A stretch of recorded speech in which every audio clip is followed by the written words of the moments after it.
Here we are, another week, another tier list with your pro wrestling proverb pals. Hey, Uh, Instead of doing stables like we have in the past, changing up a little bit. We're doing Undertaker's WrestleMania matches. Now, if you've listened to us since our early days when we did recaps, if you remember, I'm a big Undertaker mark.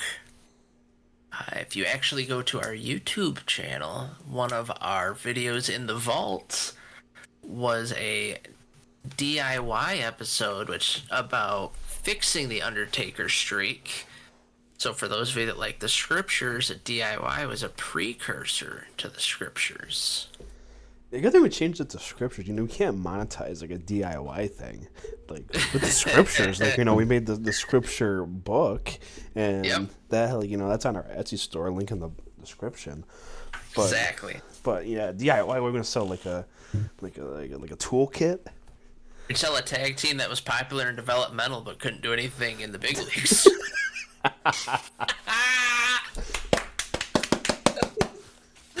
now one half of them's on the lowest rated match of all Yep. time on Monday Night Raw. Oh We'll have the yeah. mighty have fallen. I love Tommaso Ciampa though. Nothing but the best for him. But shit, come on, dude. But Let's, what let's, we but like I said, what we've got here, all the Taker matches. You know them, you love them. Let's just let's see how I we, feel about them. we love him. We hate him. Yeah.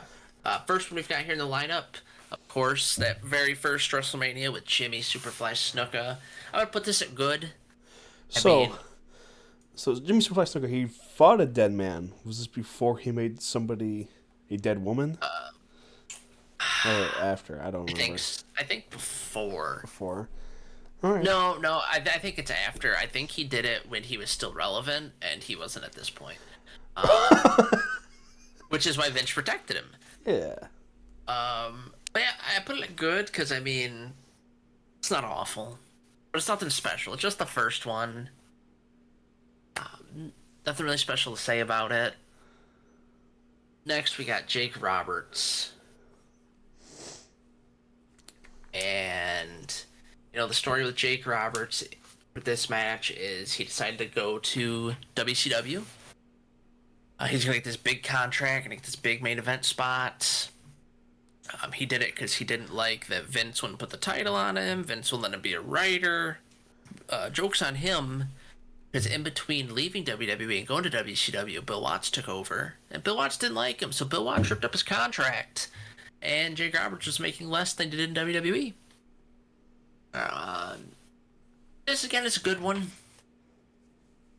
Nothing special. I do think that this is the first one that usually the games or the hype packages talk about. You rarely hear about the Snuka ones or the Snuka match unless they talk about it being the first. But Jake is usually the first one they talk about because it's the first one with a real feud. A little background, a little backstory. So for this tier list, the first two are in the good category. And now it goes to awful. Giant Gonzalez match was bad. He won by DQ because Giant Gonzalez tried to snuff him out with a chloroform-soaked rag. I don't know if I could say anything more on this match than what's already been said. It was terrible. The only good part about it is he beat a big man, but it seems like whenever they put him up with a big man, Taker kind of just gets bamboozled. Now we're at the Brock Lesnar match. Do I think Brock should have been the one to beat him? I mean, looking back on it, it helped elevate Brock to a level that I didn't think he could get to. He became like a Super Saiyan, Yeah. I don't know if everyone always says it should have been Roman at that time, but I don't even think It. Not at that time. No. no. Like if you want to do Roman, like You'd have to have him do it at 33. well, you'd have to have the bloodline character already established. I feel like the Oh yeah, bloodline Roman would be the one to do it at that point, not the big the dog. big dog try This is my babyface. yard. But I personally do agree with the choice of Brock Lesnar winning. Because like I think the biggest argument against it is, oh, let's get a young guy to do it. You know, give him the heat, Yeah, give him the rub. But like, okay, what if that guy doesn't work out? Like, what if, exactly. like, it's a big risk. This is like a lifetime, essentially, of build up of this aura, this streak, and you either don't have him lose at all, let him retire, whatever with the streak, awesome, great, right? But like, then what's the point? You know, like give the rub to somebody, give it to somebody who's established that's going to be around for a decade longer at that point or more. That you can Oh yeah, build main event matches. How much money has Vince McMahon made off of Brock Lesnar because of this match? Right, if you think about it, yeah, like exactly. Brock was going to wrestle at WrestleMania 40 more than likely, right? So it's been 10 years since the streak has ended, Yep. right? Like I'd get it if Brock was on his way out and like oh he left in like 2 years. Like if he left at WrestleMania 32, yeah, maybe I can kind of get it. You know, you get like you can, even then like he would have lost to Roman at 32. Hmm. Gave him the rub of he was unbeatable since beating the Undertaker in WrestleMania 30. Now Roman's got the rub, whatever. Now he's the next Hulk Hogan, John Cena, whatever. I'd even then I'd be with it, but I'd be more lenient. But now, after everything we've gotten so far from Brock, yeah, I think it's the right Yeah. choice. Like, the only other ones I'd think of before then to lose the streak to, if you don't want to go too far ahead, maybe Edge at 24. Yep. He at the time he seemed like he had a long time going up, and then maybe even Orton at 22. But he even then he still seemed kind of He was fresh. iffy at that time too. Like he seemed His attitude. established. He seemed established, but like, yeah, like does he have like like a long term future at that point? You know. But And anyway, and what's interesting is Brock was the first one to really say yes. I mean, because you hear stories about how he wanted it to be Edge, he wanted it to be Orton, he wanted it to be Batista, and they're like, "Oh, we respect you too much." So Brock was the first youngish guy to want to do it. I'm gonna put this one as good as well. Um, I think the only thing that hampers it truly from being great or epic is the concussion.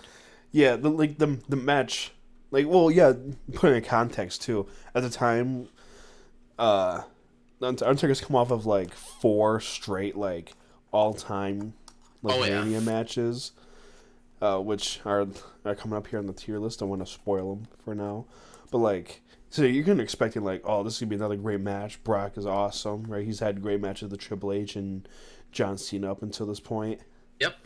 and Punk, I think. Well, plus he had amazing matches with Taker back when he first started. Yeah, So yeah, people were expecting a lot. You could tell something was off. I mean, I remember when Taker took that last F5.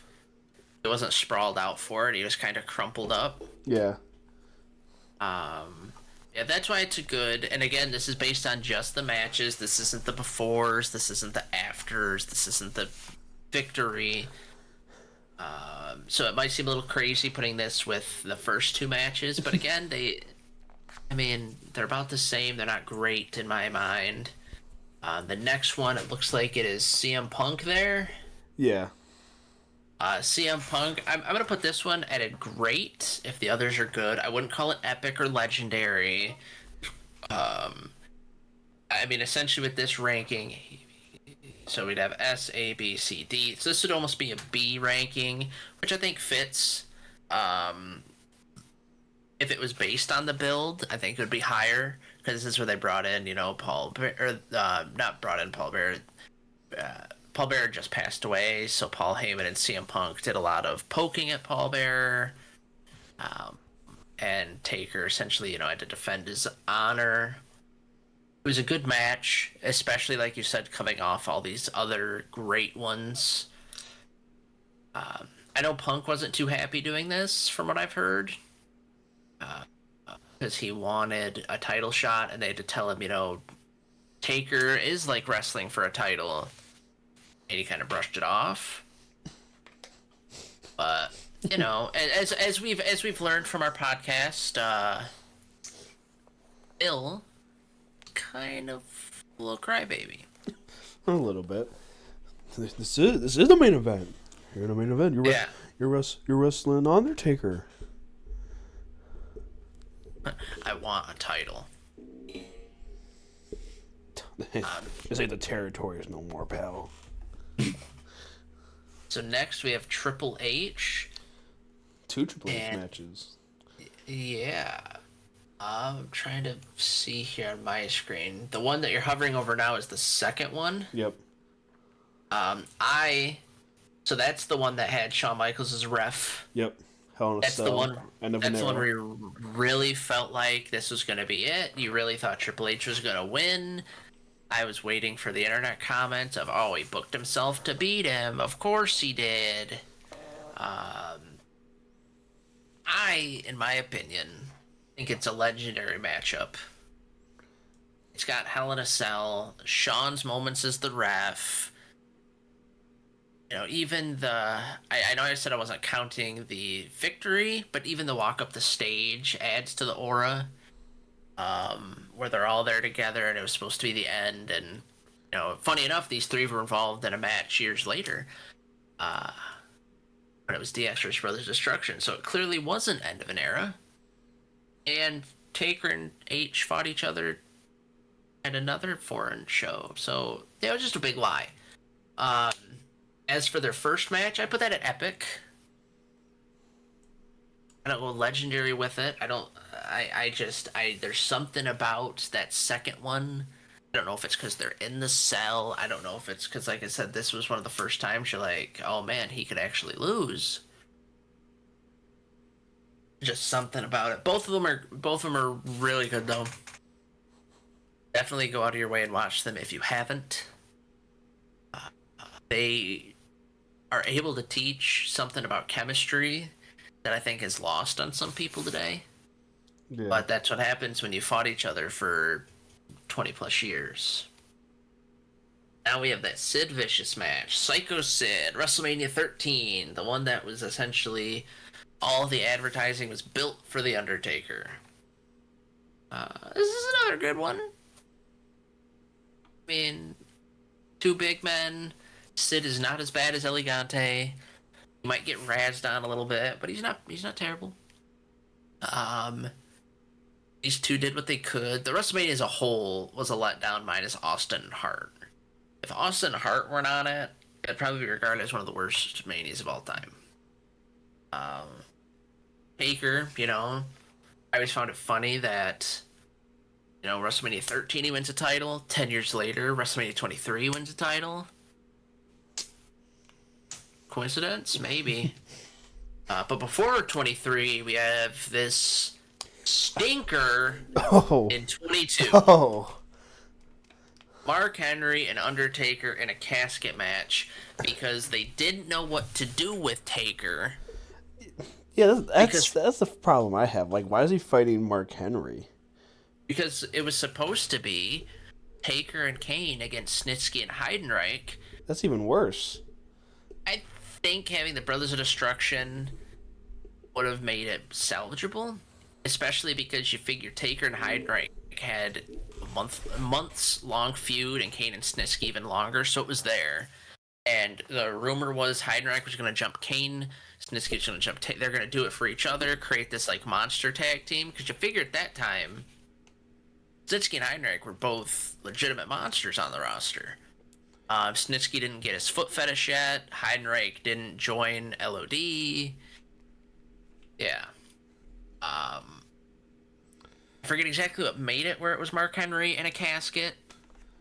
But I remember watching this WrestleMania. It's funny, this match and then the Rock and Sock versus Evolution. Even though I remember watching Mick Foley call The Rock. And Mick Foley didn't come alone. We get to WrestleMania and we're watching it and I'm like, oh, they're wrestling. That's pretty cool. On the flip side, WrestleMania 22 happens, and I'm like, oh, this is happening. Oh. Okay. Yeah, not my favorite. I'm sure some people are gonna call me a Mark Henry hater, because I mean, I kind of am a little bit. It's just for Taker matches, awful. I'm trying to think, like, who else, like, at this time would have been a good. I'm pretty sure I talked about it in the DIY. This is one of them I changed. Okay. Do you remember what you changed it to, or no? I remember the Elegante. I changed it to Razor Ramon because Razor Ramon was fighting like Bob Backlund at that event. So I just thought having two young guys, Ramon didn't need the win. At 22, though, off the top of my head, I don't know if it's what I said, but I think I talked about giving Taker that match he wanted with Kurt Angle, and having Orton and Mysterio just fight for the title. That's what I'd say now. I could have said something completely different in that video, but to me, that makes the most sense. Yeah, because Orton and Mysterio, that would have been just well, fine. especially with the build to it. I mean, Eddie's in hell.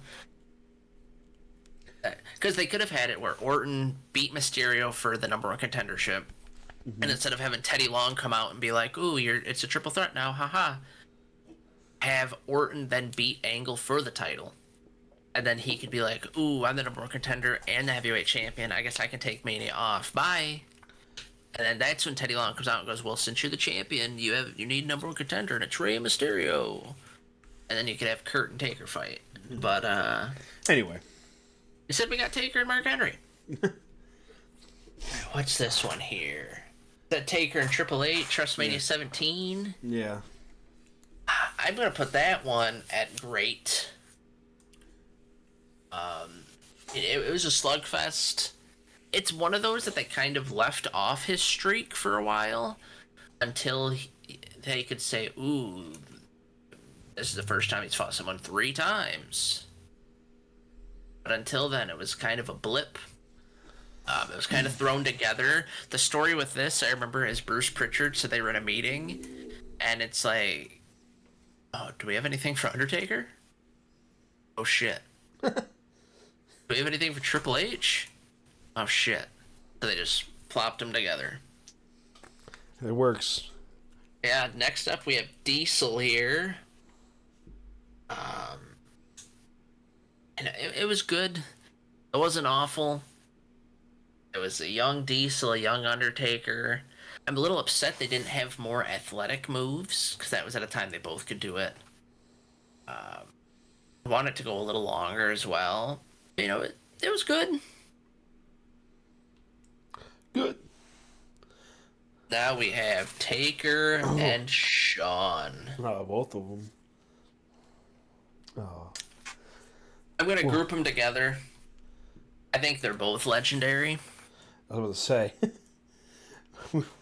We might lose all the subscribers we gained in the past 2 tier lists.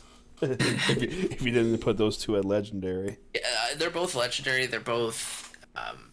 I guess when I said that Triple H match was the first time we thought Taker could lose, that's a little bit of a lie. The first time people thought it was for the Shawn Michaels retirement. Because they didn't think Shawn was actually going to retire. And I remember I was a little skeptical because Ric Flair had just done this 2 years ago. So I'm like, they're not going to do the same thing, right? But they kind of did. Yeah. I liked this a lot more. But if you think about, I'm a little upset that when they talk about the Shawn Michaels Ric Flair, I'm sorry, I love you. It's not. They don't talk about Shawn trying to climb his way up Taker's leg in the same regard. I think they both tug on the emotional heartstring. Yeah. They both show that the old dog still has fight. Now, which one do you prefer, 25 or 26? I think in-ring stuff, 25. I think if you only look at what they did in the ring, if you take away the crowd reaction, if you take away Sean could possibly retire. If you take away the announcers, 25. If you include everything in, it's 26. There's just something about it. Like I said, the thought that Sean could win. But then I remember even then thinking, if Sean beats him for the streak, is he just going to come out the next night on Raw and retire anyway? Because, I mean, what else is there for him to do? Right. I think that would have been a fun way to do it. But Taker wanted to give it to a young guy. Beat the streak and retire anyway. Yep. I'm done. I'm hanging it up. Right, this next one, also legendary. The Taker Kane match at Mania. The amount of finishing moves thrown out, the table spot. Amazing match. That WrestleMania is one of the best ones top to bottom. Definitely go take a look at WrestleMania 14. Taker and Kane still, I think you could argue, is the greatest wrestling storyline of all time. Yeah.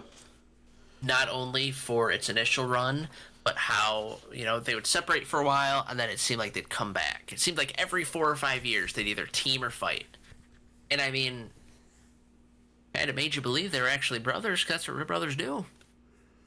They don't just have one fight and then it's like, all right, well, guess I'm never going to see you again. Bye. See ya. Yeah. Yeah, that first run was awesome. Kane debuting, kind of like building up, like in the background, kind of teasing it. And then him just showing up and tearing the door off the Hell in the Cell. The screaming of that's got to be Kane. Albert played a good role in it by describing everything. Then even later on, when it turned out that Paul Bear was Kane's daddy, Taker's stepdaddy. There's just so many things weaved throughout it. It was great. It was legendary. This next one is a little bit legendary for another reason. Don't put on the legendary gear though. This is Undertaker and Big Boss Man, the very first Hell in a Cell in WrestleMania history. This is the one where Undertaker hung Big Boss Man at the end. The match itself, I don't think was good. I think the match itself was awful. And I'll tell you why. You have Undertaker in the late 90s. You have Big Boss Man, who's always just a consistent performer no matter who he's in the ring with. In a Hell in a Cell, in the Attitude Era. Did you know what I remember about that match? Huh. Not a goddamn thing. Me either. So that's why it's awful. So you fooled us with the legendary comment, but you put it in awful. That's what I do. All right, now we have King Kong Bundy, the match that pisses me off to no end because Taker won, if I remember, with like a flying clothesline. Like, I get it. You can't lift him up for a tombstone. I get it. He's fat. I get it. Why not create a finish? Like, they did it later where it's like, ooh, Undertaker's at a submission match. What's he going to do? Oh, it's the Hell's Gate. Oh, he can't lift this guy up for the last ride. What's he going to do? Oh, he learned a triangle submission. Like, shit like that. Why didn't they do that with Bundy? I don't know. Bundy. Fat. Yeah. Bundy, he's not have good luck at Mania. I mean, the first WrestleMania, he set that record until The Rock beat it. Quickest match in Mania history. It was against Special Delivery Jones. WrestleMania 2, he lost to Hogan in the main event, the Big Blue Cage. WrestleMania 3, he tried to kill that midget. After that, I'm pretty sure there was nothing from Bundy until this. So, besides having the quickest win, he didn't really do shit. No. Having only these tiers, I don't think this match was good. So I think it's in between good and awful, but we don't have it in between good and awful, and I think it's more awful than good, so put it in the awful. Uh-oh. Damn. Apparently I do not like super heavyweights, because that's what makes up awful. Next, we have Bray Wyatt. This was the first Undertaker WrestleMania match that you and I watched together. It is. In the dorms. Yep, freshman year. It was me, you, and one of your good friends, and we blocked out our third roommate from watching. Remember that? We huddled around the TV. Yeah. Who was it? Ronnie. Was it Ronnie? Yes. Yeah, that's what it was. Okay. Yep. All right. But no, this was pretty good. I think I mentioned it before. I think I mentioned it on the Bray Wyatt tribute podcast. Both were hurt. I think it's funny that we blacked out the third roommate because when we moved in, he told us how much he loves Sting, and Yeah. he was like, but he didn't like wrestling, but like he loved Yeah. Sting, and Sting came back, but he didn't get to watch it. And I remember, and liking Sting's one of those mainstream people where, if you saw a clip of him, you'd like him. But I remember he specifically said Sting and Impact. And that's when I'm like, nobody knows that. But, yeah, Bray Wyatt, Undertaker. This is probably one of my favorite Undertaker builds. I mean, and it was a poorly kept secret within WWE. Bray Wyatt was going to challenge him, especially once Triple H was fighting Sting. He came out Elimination Chamber in the casket. We didn't hear anything from Taker. And then the match happened. Like I said, they were both hurt. Compared to what he was at for 30, it was really good. I wish it was darker when this happened. Just for their entrances alone. Yeah. It was good to see Taker back to where he was. He seemingly got his confidence back. I'm gonna put this in great. And remember, everyone, for those watching, great is like a B tier. Just because it's got the word great doesn't mean, 5 stars. This is the B tier. Yeah, that WrestleMania being on the West Coast that year really Yeah. did not do us any favors. No, because Sting and Triple H should have came out in the dark. Taker and Wyatt should have came out in the dark. Yeah. And I know I get the appeal of doing like big stadium shows. But just doing on I know, just doing on the East Coast, like California and over there, they get everything already anyway. Yeah. Yeah, put a roof on that thing, dude. Next, is that Edge getting choked out? Yep. All right, Edge. Probably, I think one of Undertaker's most underrated opponents. Like, just for his career in general, especially for the feud they had, because this thing lasted forever. There's so many twists and turns. There's the time where we thought Taker won the title, but the tombstone was, like, barred, and he used it anyway. There's the time where he stole Teddy Long when he was driving the vehicle. That was a part of that. Yeah. There's just a lot of ups, and the one time where Edge quote unquote retired him, but then Vicky Guerrero brought Taker back when Edge was cheating. There's a lot. I'm gonna put this one also in great. This also had the great Zack Ryder and Kurt Hawkins run-in. Oh yeah, and the great sprint by Lil Nate, Charles Robinson. That was this match as well. There's a lot of great moments in this. I feel like this match overall is kind of overlooked by casual wrestling fans, which I think is kind of understandable. Like at the time of where WWE was in, it kind of it's like making the transition to pure PG. Yep. After what happened the summer before, a lot of people kind of left, ratings dropped, but so I understand why it's overlooked. Maybe not like people actually even seen this one. Oh, yeah. So and like I said, I mean, just the feud itself, it's not one that people talk about in like the Taker aura. It's usually they mention, if they're a longtime fan, they'll mention the Jake Roberts one because that was the first big one as Taker. Then you have to wait a bit. Then you get into the Austins, you get into the Kanes, you get into both members of DX. You get into the DX feud in the late '90s. Really don't hear about Edge, and I feel like it's sad because a lot of Edge's big feuds, people like when you list big Christian ones, people don't list Edge because that was his partner. yeah, They don't list Edge for Jericho. They don't list Edge. The only one they list Edge for is Cena. Like, and they didn't even really have that big of a feud. no. Like it was good. It was good. Yeah. But it wasn't some like multi-year like constant feud like when we talk about No. like Undertaker and like Triple H and Yeah. Kane. Like that lasted like multiple times. Like John Cena and Edge fought in like 2006 and 2007. Yep. That's And about then it. they might have had a couple pop up matches after that, but it wasn't a part of like a long term feud. It would just be, ooh, main event tonight, Cena and Edge. And Haha. another thing I hate that because I always try to do this too. And this is totally unrelated to the Undertaker. They always try to shove John Cena and Randy Orton down our throats. Like it was some like awesome like rivalry that lasted Yeah. forever. Like they didn't really have a rivalry. No, They they had had the initial. they had that one in what 2008.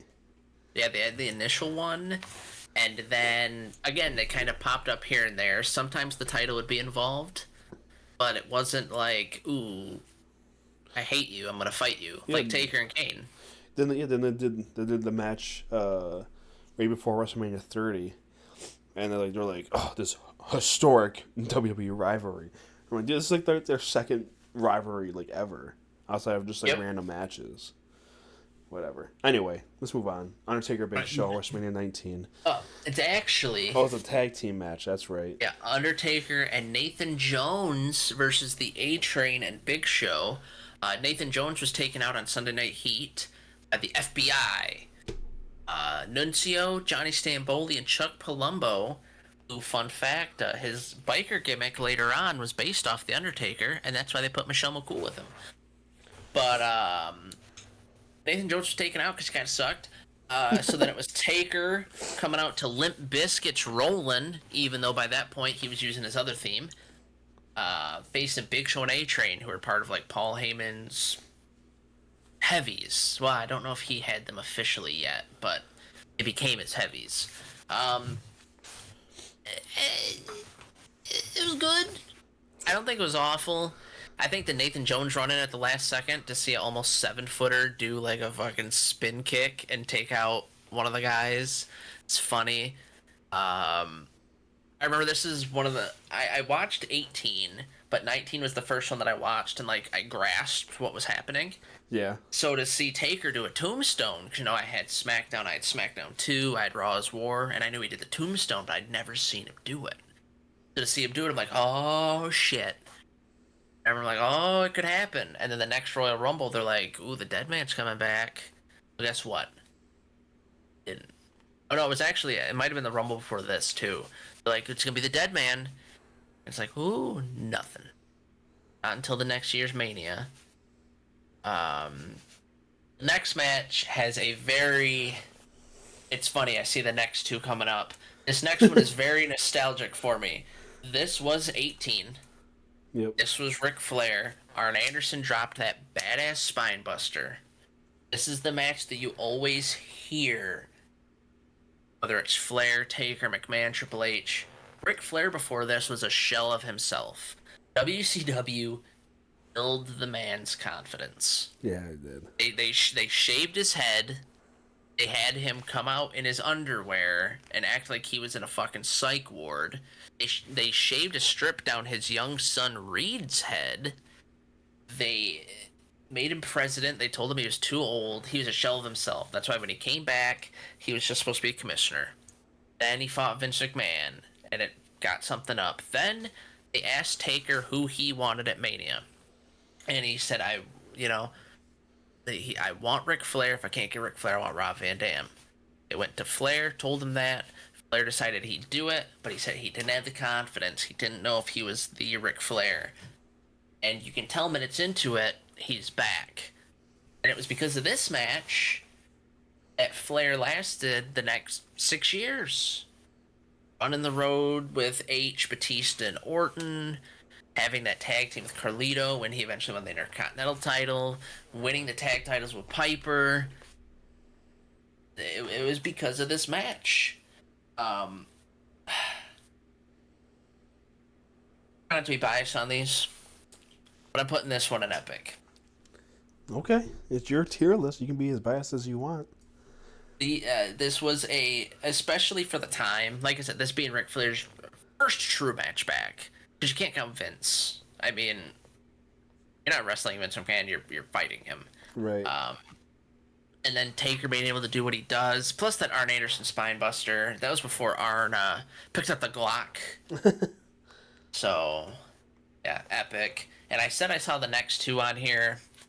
This fucking match. What do you gotta say about it? It was my birthday sophomore year, ladies and gentlemen. Weeks before, we're being teased that The Undertaker's opponent will be revealed on this Raw.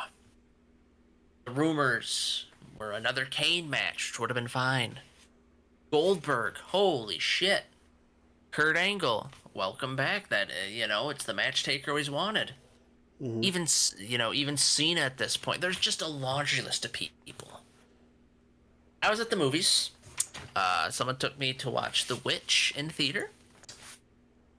And my phone starts buzzing, because that's when WWE would send messages. And I got that. And then I got a buzz from one of my friends, Barry. And then I got a buzz from you. And I'm like, all right. Taker's opponent's revealed. Who's it gonna be? I pull my phone out in the theater. Cup the light. And before I see anything else, I see your message, and it says it's Shane. And I'm looking at it, and I'm like, what? Like, what is... Someone must have went to our dorm. I don't know. And then I moved my phone up. And then I think Barry was like, oh shit, Shane's back.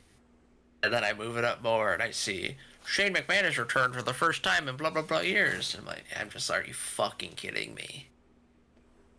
And this whole thing, if you really go back and look at it with hindsight, if you remember, Yep. Shane was going to reveal the lockbox. Yep. And if he lost, he was supposed to be gone. Yep. He lost. This is the first time he did that thing where he walked off the Hell in a Cell. And Taker essentially to drag him back in the ring because Shane was fucking dead. Like, I forget exactly what happened, but something happened internally. And you'd think that'd be the first and only time he did it. No, he did it, at least 2 more times after that. And then the one time Braun threw him from the cage. So Shane's he's a fucking idiot. But the next night on Raw, turned out he was gonna be, he was still there, and he eventually became the SmackDown commissioner. Had some matches. He even won the fucking SmackDown tag titles. And you know what? He has all this power, and he has this supposed lockbox. It's never revealed? The lockbox. Had Shane would have revealed that, then we would have found out about this sexual assault years before, I guarantee you.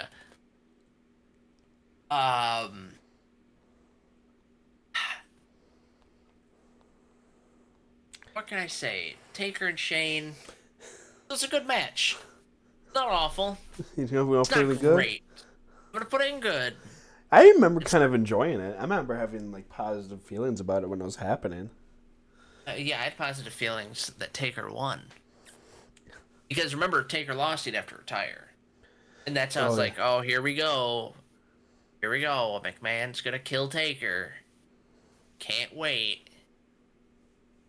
This was also the same Mania. We did the betting. And the other moment that sticks out in my head. Oh, yeah. No one got the Andre Battle Royal correct. Because nobody realized Baron Corbin was in it until the Final Four. Right, I remember that. And that's a good... that was a lot of fun. I feel like that could be something we could bring back for, like, the fans to participate Betting? in. Like, yeah, they making, like, that little worksheet. Yeah. You make, like, this worksheet, and each match had, like, a point value. And if you guessed the point... I think we had, like, bonuses, too, didn't we? Yeah. Or was it just straight up? I don't remember. There'd be bonuses, because it would be shit like... I remember the one year, it would have been 33. We put a list where if these people return during Mania, you get a point. Right, okay. And I remember the one year, which it would have been, 34 when the Hardys came back? 33. Yeah, I put the Hardys as the tag team, and Ronnie didn't like that because Yeah, that was the rumor they were gonna come back, and that's you're like, yeah, but if he wins, he gets all the points, but if he loses, he gets zero. yeah. I think you put them on from them to return and win that match, even though they weren't in it. He was like, Yeah, "Well, how's he allowed to pick them if they're not in the match?" yeah. Yeah, I remember that. Sorry, Ronnie, you're getting blasted 2 times this episode. Yeah, I I don't wouldn't know. call it blasting. They want to get a Mountain Dew bath. The next match here is Roman Reigns. Um,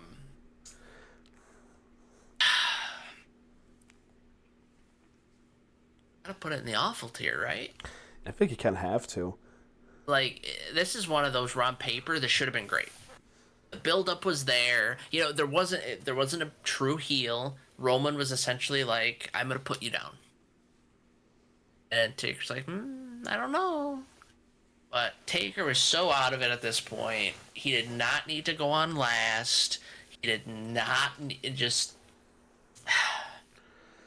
I think maybe like maybe a year later, a year before. But this one, Snow. And then they had that great ending, and then they ruined it. What was his next match after this one? That one is Batista. No, no, no. After the Roman match, like in real life, Oh, in after real life, Roman, that was what? This is what 33. because didn't he? 34 is John Cena. When was the where he teamed up with Roman to fight McIntyre and Shane? Was that after Cena? Yes. Okay, yeah, that just if he would have just taken a year off, and it's not like he hasn't before. He's taken two off. Just take one off, come back, have a good last run, win a title. All good. Nope, had this shit match. But Batista, I'm putting it epic. Um, We were there. we were there. It was a damn fine match. I really wanted Taker and Shawn Michaels to win that night. I got one of two right. Fun backstory on this one. So my family would always do betting, right? They'd bet $1. It'd be my mom, my dad, my grandpa, sometimes my uncle, and I. And we'd circle who we'd think would win, and we'd have to pick who we'd think would win the Rumble.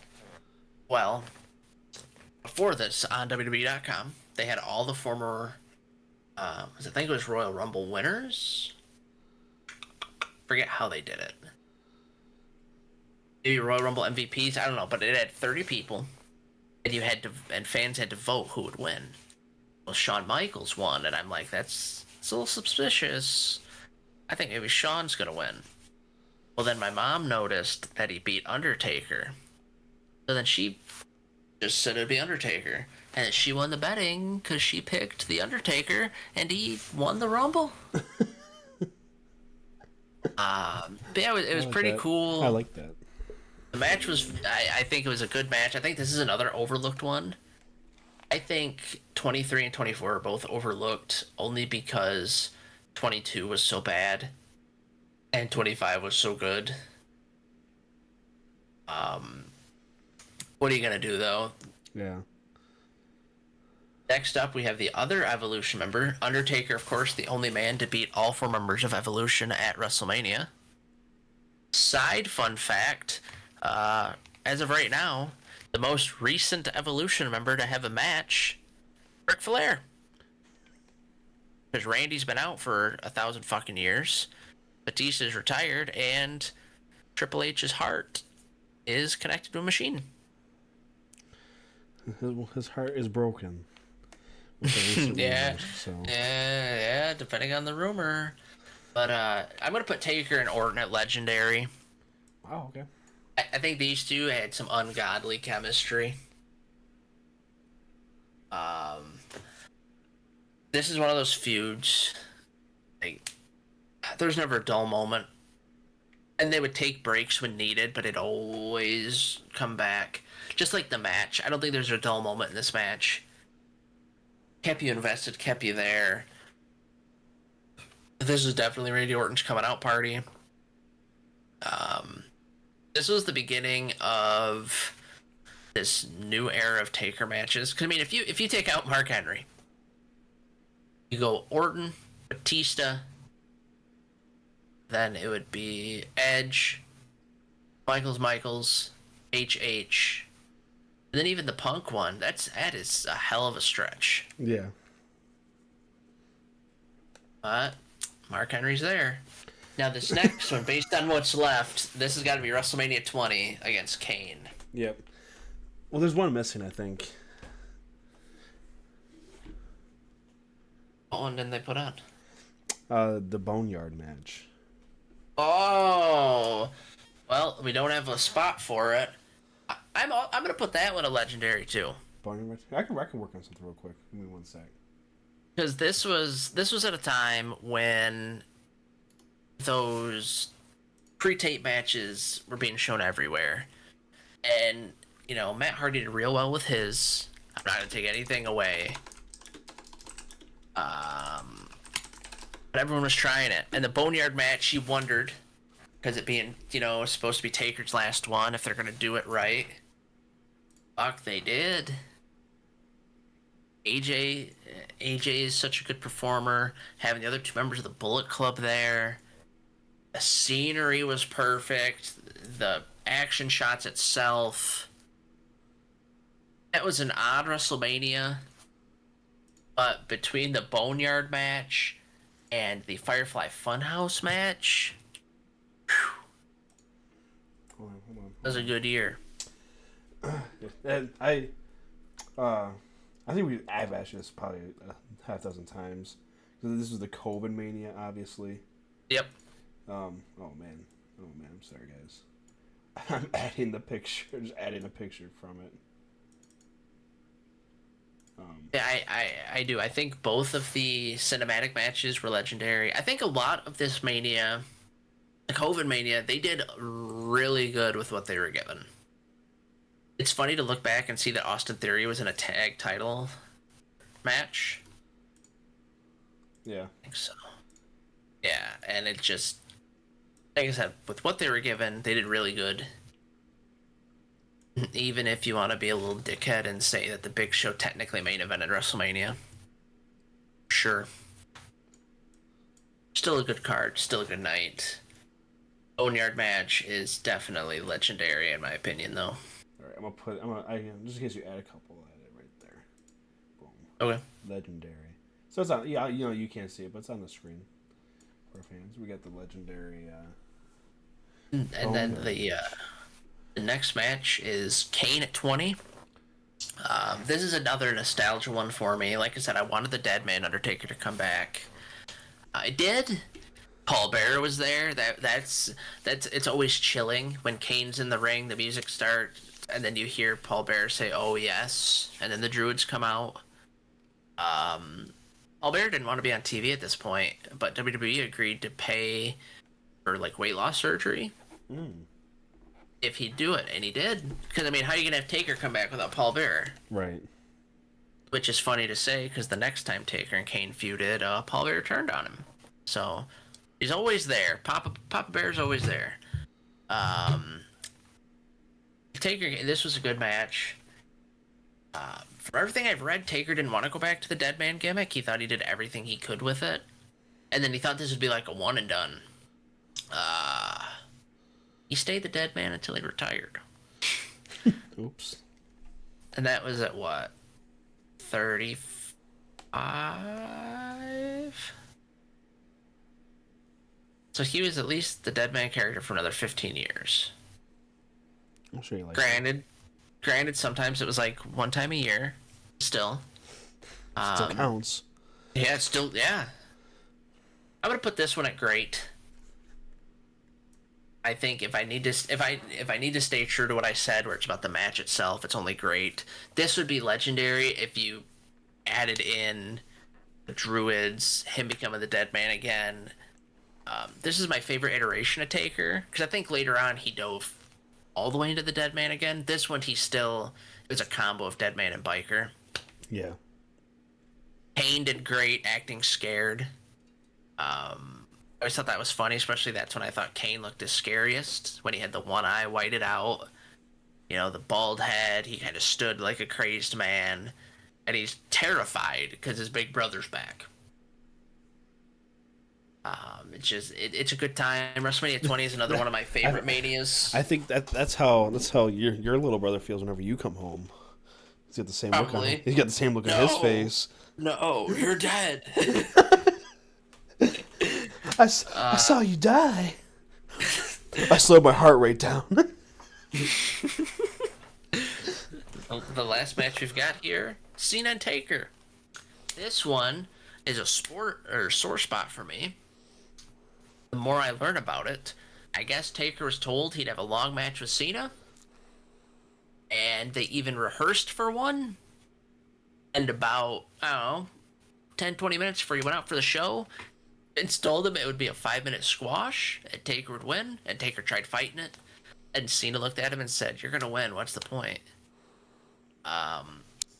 Oh. These two, with how much Taker trained, and how Cena was still Super Cena at this point, should have gotten 45 minutes. I think this Taker trained enough, because he knew he was getting Cena as far back as like December that previous year. Mm-hmm.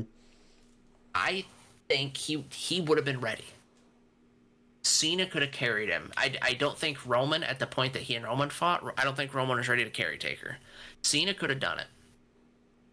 And it would have been this generation's Rock and Hogan. But Vince decided to be a little fucking chucklehead and make it a 5-minute match. Now, I will say in those 5 minutes, I have a tweet out there where, because that's where I said, like, my wife watched it with me. At the time, she wasn't my wife, but, and I tweeted, I'm like, I always stop talking when Taker comes out. I'm amazed. I'm into it. And then I remember saying something like, this match is going to be amazing. And I was so angry. Because remember, everybody, this is the same Mania with Nicholas. So I don't know if this was before that, if this was after that. But either way, I was not happy. This is also the same one where Charlotte beat Asuka to end her streak. So I was livid.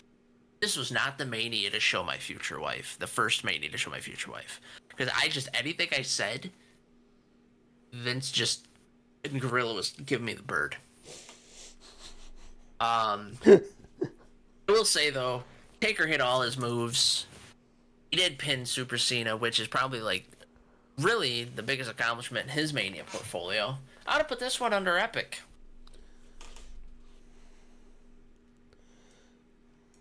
Look at that. It wouldn't be a Logan tier list without every tier almost having the same amount.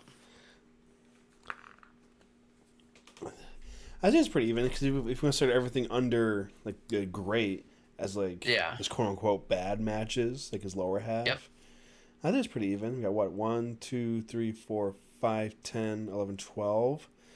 12 bad matches. And then 1, 2, 3, 4, 5, 6, 7, 8, 9, 10, 11, 12, 13, 14, 15. More to good than bad. I won't blame the Snooker or Roberts as being bad on him. The Brock was a health thing. Sid Vicious, they just didn't mesh. The Diesel, I wish they would have done more. Big Show and A-Train, what are you gonna do? Fuck Shane. And all the awful is everyone else's fault except Roman. I think that Roman year, he should have said, hey, let's save it for next year. I don't know if that's Vince's fault too, but I mean, this happened with Taker.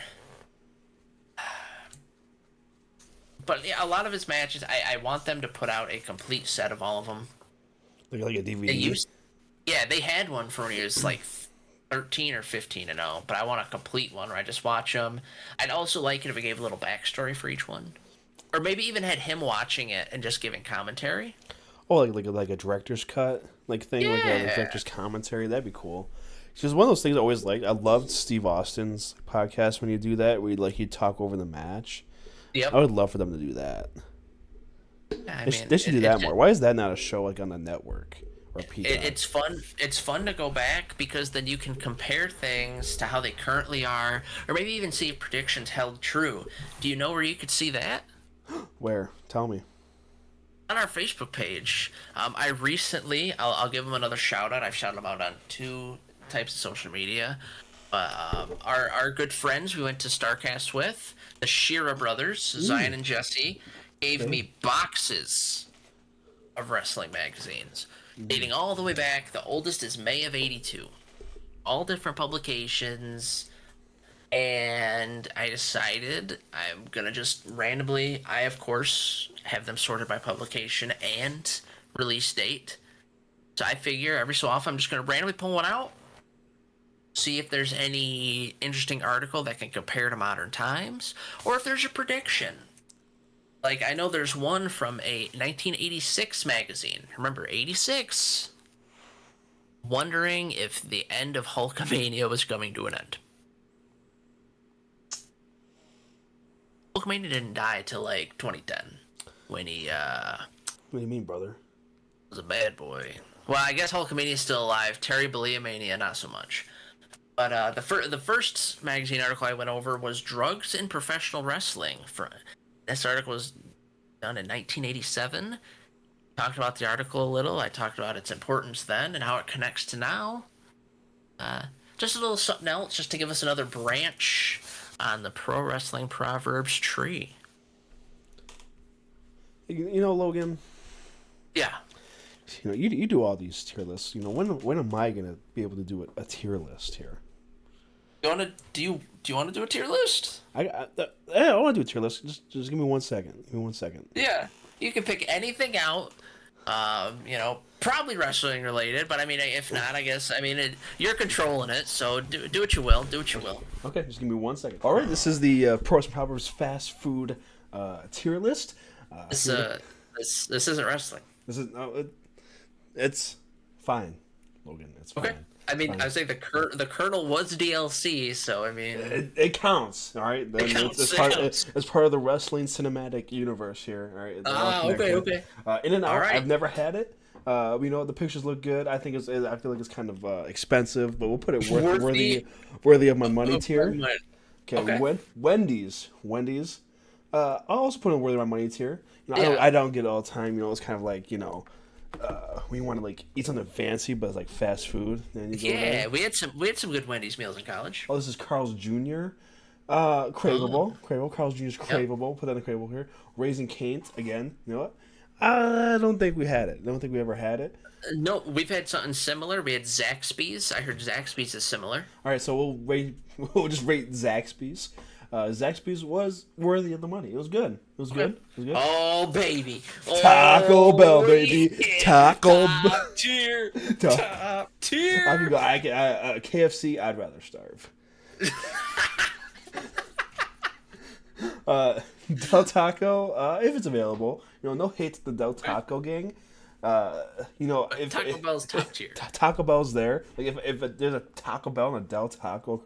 I just realized I still have the Boneyard match on this tier list. Let's get that out of here.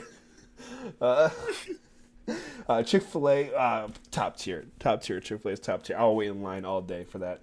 Pizza Hut, more like Pizza Butt if it's available. Burger King. Top tier. Don't hate me on this, okay? Burger King, low key, very fire. Whopper, amazing. I love the chicken fries. I love their new chicken wraps they brought out. Oh, awesome. Domino's, if it's available. Yeah. No, not my favorite. Well, Little Caesars, pizza. The pizza, craveable.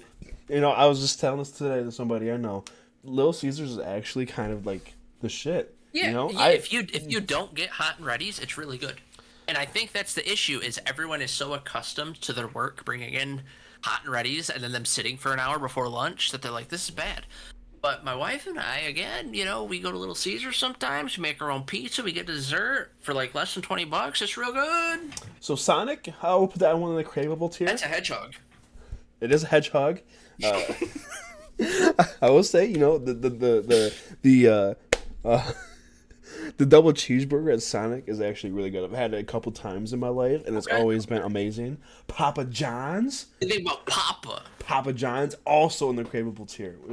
I think it's a I like the little. little peppers in the box. I do too. It's a little overrated though, I will say, but it's all right. Fair, fair. Arby's, I'd rather starve. We No, went to Arby's a couple times because it was close to campus. no explanation needed. And you notice I never really ordered food. Jimmy John's good. I like Jimmy John's. Jimmy John's real good. I like Jimmy John's. I like their bread. I think it's like made out of sugar or something. Uh, Chipotle, you gotta go top tier. Top tier Chipotle. Yeah. A good burrito that weighs like 15 pounds and then weighs 16 pounds coming out. Don't know. Delicious. Popeyes, if it's available. Okay, okay. I never had a good experience at a Popeyes. The food is I always can okay. never. I can never get food. They're always out. Yeah, I never had a good experience at a Popeyes restaurant. When I do get their food or something I want there, like a chicken sandwich, is good. I'm literally only getting them above KFC because of their chicken sandwich. Jack in the Box, never had it. I don't think. Me either. So we'll just put there. No disrespect. Jersey Mike's, Ooh, I like Jersey Mike's. worthy of my money. Is expensive, on the expensive side, but they cut Yep. the meats right in front of you. I love a good sandwich. We love a good one. Five Guys. I'm curious to think what you say about that. I uh, the cost is really keeping me from putting it in the top tier. It does get It's- expensive, especially when you forget to look at the menu and you're like me, and you get double cheeseburger, you had bacon, you had all these toppings, and they're like, yeah, it's gonna be a mortgage payment. Yeah. So we're here on the last one, right? McDonald's. Oh, McDonald's. McDonald's. What are we gonna do with McDonald's? The most popular fast food restaurant of all time. Kind of invented. If it wasn't for McDonald's, like how many of these do we have? Yeah. I'm a big McDonald's guy myself. I don't. Oh, me too. So we got to put them in the top tier as Oh well. yeah, McGriddles, chicken nuggies, the Big Mac. We do have the McDonald's app, as you know, and they have this reward system that gives out points based Yep. on your purchase. Do you want to know how many points I have? How many? I have 14,815. So the last time I looked, I had close to 25,000.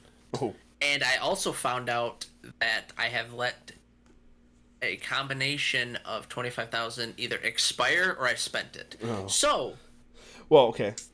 I have the Taco Bell one too, oh, and that one has 17,941. we support our boys. We support our boys. I don't have Taco Bell and Don's. Yeah. Sponsor They helped us through a lot of nights. I know. I remember our last supper together at college Yeah. before your graduation. You moved. That was because I came back and I was depressed because that professor wasn't going to let me pass. And my mom was like, "Oh, I'll get you guys dinner, whatever you want." I go, "I don't want nothing." And I fell asleep, and I was living on your couch at the time. And I woke up to an email where I beat the professor, and he let me graduate. So I said, not physically. "Oh, I wish." You wish it was physically. But then I reached out to my mom and said, "Can we still get some dinner?" And she goes, "Yeah, how much you need?" I'm like, "We're only going to McDonald's." And then I got scolded, but we went to McDonald's. No, we went And to I got Taco a lot Bell. of food. We went to Taco Bell. Either way, I got a lot of food. Yep, it was December 14th, 2018 at 1:58 p.m. I have the Snapchat here. You got one of those boxes. So you got a couple. Yeah. You got 2 burritos, some cinnamon twists. I think Yeah. maybe a chalupa, Sounds right. and a soft taco. Oh yeah. I for some reason have 4 soft tacos and a crunch wrap, I think. And judging by the there's a cheese container, I think we got nacho fries. Oh. So yeah, that was a good list. So this is the PWP fast food tier list. I was able to do a tier list. Yeah, I mean it's not wrestling, but Yeah, that's all right. You know what? Maybe next time I'll do a wrestling one. But we talk a lot of wrestling on here. We don't need to do wrestling all the time. KFC and Arby's, you can fucking fall off the face of the earth for all I care.